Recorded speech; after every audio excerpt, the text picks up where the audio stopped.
Hello and welcome to Miss Hannah Loves Grammar. In this video we'll be sharing 3 quickfire quotes on the Ghost of Christmas Yet to Come. But first let's just remind ourselves of this character as they feature in Stave 4 of A Christmas Carol.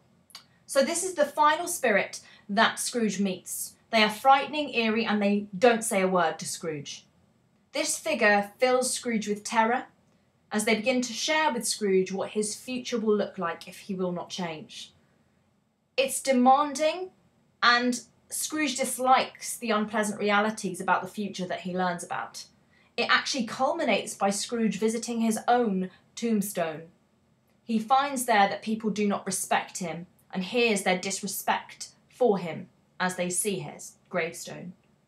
Scrooge at that point makes a pledge to this spirit that he will change his ways, to avoid a solitary death and begin to care for others. Perhaps Dickens's intention here is to share with the reader the consequences of Scrooge's callousness if he refuses to change. It's also the start for us to see true, humbling transformation in our protagonist. So our first quote from Stave 4 comes from the Laundress who takes Scrooge's belongings. She says, "He frightened everyone away from him when he was alive, to profit us when he was dead." Straight away, the verb frightened shows that Scrooge was aggressive and difficult with people and pushed them away. Additionally, the fact it's everyone is a stark truth of how Scrooge is viewed by others. The fact that this spirit takes him to hear this news is both shocking and alarming for Scrooge upon hearing it. The juxtaposition, too, of alive and dead in this quote is quite important. It's as if it juxtaposes the two things. In life, Scrooge was not welcoming to others. And this woman seems to have been frustrated by that fact. She failed to see how he helped her when he was alive. So now that he's dead, she believes he can help her by making sure that she takes his stuff. It's almost her way of getting payback. The verb profit emphasises that. It suggests his material wealth is the only thing that outlives him anyway. There's no legacy of him being a good man. Additionally, I think it amplifies the fact that his legacy is actually meaningless. It's only his belongings that act as a compensation for how horrible he was in life. Our next quote comes from Bob Cratchit, and he says to his family that, as from our narrator anyway, Bob told them of the extraordinary kindness of Mr. Scrooge's nephew. The use of the word extraordinary, it's great praise of Fred's virtues, and it's a reminder for us that Fred is different to his uncle.